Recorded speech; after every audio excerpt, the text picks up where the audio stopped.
ये मेरा personal favourite topic है टू टॉक या डिस्कस, क्योंकि इसी की वजह से मेरे अंदर भी बिलीफ आया था। चलिए आज की बात स्टार्ट करते हैं। जैसे आजकल डिस्कशन होता है ना कि रोहित शर्मा और विराट कोहली में से कौन बेटर है, ऐसे ही एक टाइम पे ये डिस्कशन होता था कि सचिन तेंदुलकर और राहुल द्रविड़, इन दोनों में से कौन बेटर है। ये वीडियो किसी का कंपैरिजन करने के लिए नहीं बनाया है, क्योंकि हर प्लेयर अलग है, हर प्लेयर इम्पोर्टेंट है और हर प्लेयर अपना बेस्ट देता है जब वो अपनी कंट्री को, अपने देश को, अपने इंडिया को रिप्रेजेंट करता है। पर हाँ, अगर हम हर प्लेयर्स की जर्नी को देखें जो कि अलग होती है, तो हम डेफिनेटली कुछ ना कुछ हर प्लेयर की जर्नी से सीख सकते हैं। सचिन तेंदुलकर को ऐसे ही क्रिकेट का भगवान नहीं बोला जाता था। जो उन्होंने क्रिकेट को दिया है वो अनबिलीवेबल है। उन्होंने खुद की लाइफ, खुद का बचपन क्रिकेट को पूरी तरह से सरेंडर कर दिया था। बहुत लोग ये बोलते हैं कि सचिन तेंदुलकर को या उनका जो टैलेंट था वो एक गॉड गिफ्ट था। हो भी सकता है, पर मैं उसे एक ब्लेसिंग मानती हूँ जो बहुत लोगों के पास होती है, पर उसके बाद में भी हर कोई उतना सक्सेसफुल नहीं होता है, क्योंकि सिर्फ ब्लेसिंग या सिर्फ गॉड गिफ्ट इनफ नहीं होता है। अगर वो होता तो हर कोई सचिन तेंदुलकर होता या हर कोई उनके जितना सक्सेसफुल होता अपनी अपनी फील्ड में। सचिन तेंदुलकर को हमारे देश में, दुनिया में एक लेजेंड माना जाता है। वही राहुल द्रविड़ को भी सेम रिस्पेक्ट मिलती है, उन्हें भी एक लेजेंड बोला जाता है। राहुल द्रविड़ सचिन तेंदुलकर के जैसे क्रिकेटिंग बॉर्न जीनियस नहीं थे, पर उसके बाद में भी रिस्पेक्ट दोनों को सेम मिलती है।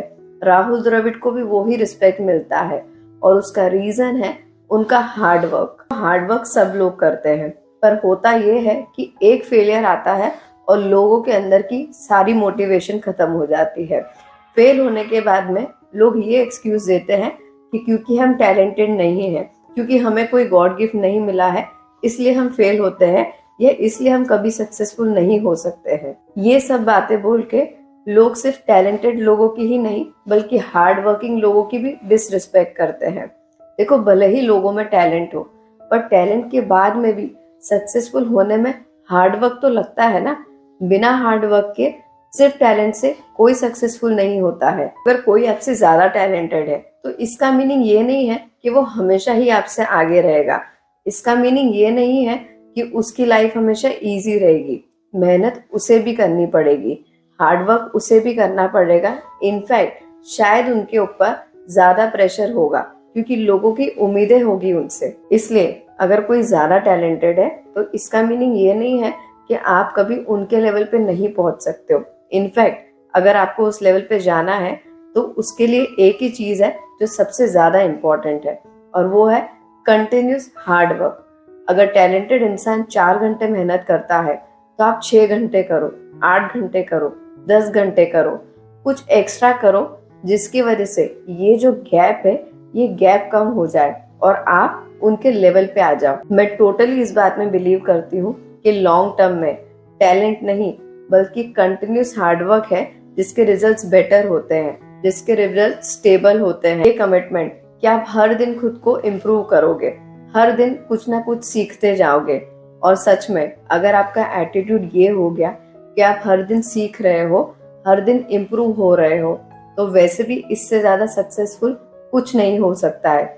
जरा सोचिए कि अगर आप हर दिन इम्प्रूव हो रहे हो तो ओवर द इयर्स आप में कितना इम्प्रूवमेंट आ जाएगा। अगर आप किसी के भी फैन हो, चाहे वो स्पोर्ट्समैन हो, पॉलिटिशियन हो, राइटर हो, एक्टर हो, कोई भी हो, उन्हें एडमायर करो, पर उसके साथ में उनकी जर्नी के बारे में पढ़ो, और अगर हो सके तो उनके कॉम्पिटिटर की जर्नी के बारे में भी पढ़ो। अगर आप ये करोगे तो आपको बहुत सारे इंटरेस्टिंग फैक्ट्स पता चलेंगे कि कैसे उन्होंने सिचुएशन से डील करा, कैसे सक्सेस को हैंडल करा, फेलियर को ओवरकम करा। आपके लिए वो इंस्पिरेशन कौन है, मुझे कमेंट में बताइएगा। नेक्स्ट वीडियो में मिलते हैं, तब तक खुश रहो, अपना और अपनी फैमिली का खूब ध्यान रखो। जय हिंद।